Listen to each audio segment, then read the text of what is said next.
اور ان روش کی وجہ سے عوام میں ہمارا اعتماد ختم ہوتا جا رہا ہے۔ ضرورت اس امر کی ہے کہ ہمیں اپنی صفوں سے ان لوگوں کو نکالنا ہوگا جو صحافت پر قدغن لگا رہے ہیں۔ میں ایک مثال آپ کو دیتا ہوں، میں بہت سارے ایسے لوگوں کو جانتا ہوں، جب وہ کسی کا انٹرویو کرتے ہیں تو باقاعدہ طور پر سوال نامہ تیار کرتے ہیں، اور وہ سوالات کے جوابات بھی جس کا انہوں نے انٹرویو کرنا ہوتا ہے اس کو باقاعدہ بتاتے ہیں کہ آپ نے اس سوال کا یہ جواب دینا ہے۔ یہ کہاں کی صحافت ہے؟ یہ کہاں کا انصاف ہے؟ یہ ہمارا معاشرہ کس طرف جا رہا ہے؟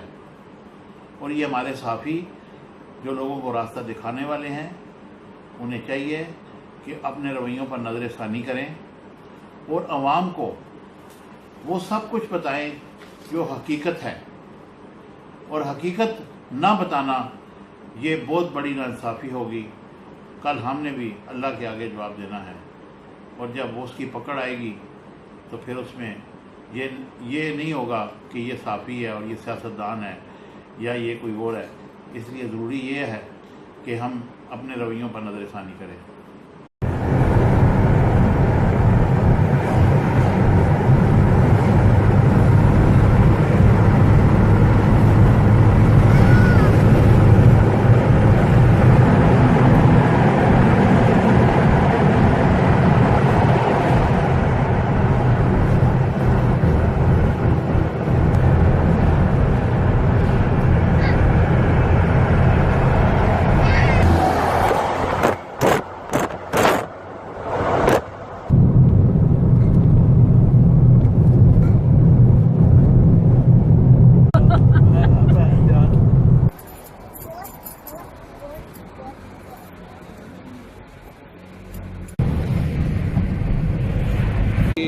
اطلاع کے لیے یاد ہے کہ ہم لندن سے تقریباً 2 گھنٹے کا راستہ ہے، اور یہ ایک شہر ہے رامز گیٹ۔ یہ بالکل سمندر کے قریب ہے اور کچھ پہاڑی علاقہ ہے۔ یہاں پر ہم موجود ہیں اور یہاں کے سین آپ کو دکھا رہے ہیں۔ نیشنل چین کا ایک شاپنگ سینٹر ہے، اور یہاں پہ بہت بڑا یہ سٹور ہے۔ اب یہاں پہ جو بلڈنگیں تعمیر ہو رہی ہیں وہ بلند و بالا بلڈنگیں بنا رہے ہیں، پرانی روایات کو یہ چھوڑ رہے ہیں، لیکن بہرحال ان کا ایک جو ٹریڈیشن ہے اس کو انہوں نے یہ یہاں کا ایک پوش علاقہ ہے اور خوبصورت قسم کی عمارتیں موجود ہیں۔ ناظرین اکرام، آپ کی معلومات کے لیے آج ہم رامز گیٹ، ایک خوبصورت سا شہر ہے، لندن سے تقریباً 2 گھنٹے کی ڈرائیو ہے، اور یہ سی سائڈ ہے، اور یہاں پر انڈسٹریل ایریا بھی ہے، اور لوگ یہاں پر سیر و سیاحت کے لیے آتے ہیں۔ فشنگ بھی کی جاتی ہے یہاں پر، اور یہاں پر بوٹنگ بھی ہوتی ہے، اور بہت خوبصورت علاقہ ہے یہ۔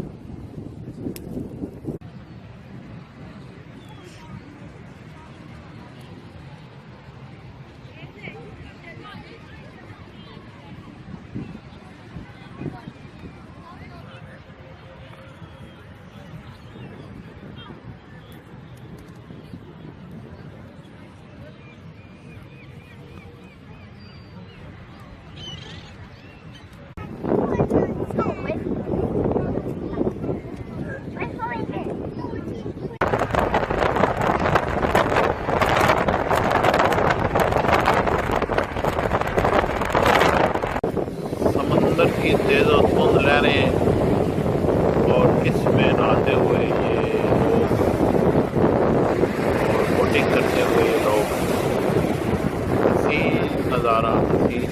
اللہ پاک فرماتے ہیں فَبِأَيِّ آلَاءِ رَبِّكُمَا تُكَذِّبَانِ، اور تم اپنے رب کی کون کون سی نعمتوں کو جھٹلاؤ گے۔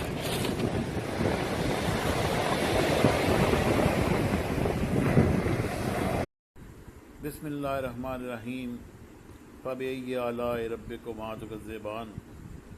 ناظرین اکرام، یہ وادی کالام کا خوبصورت منظر ہے۔ یہ دریا اور یہ بلند و بالا پہاڑ اس وادی کا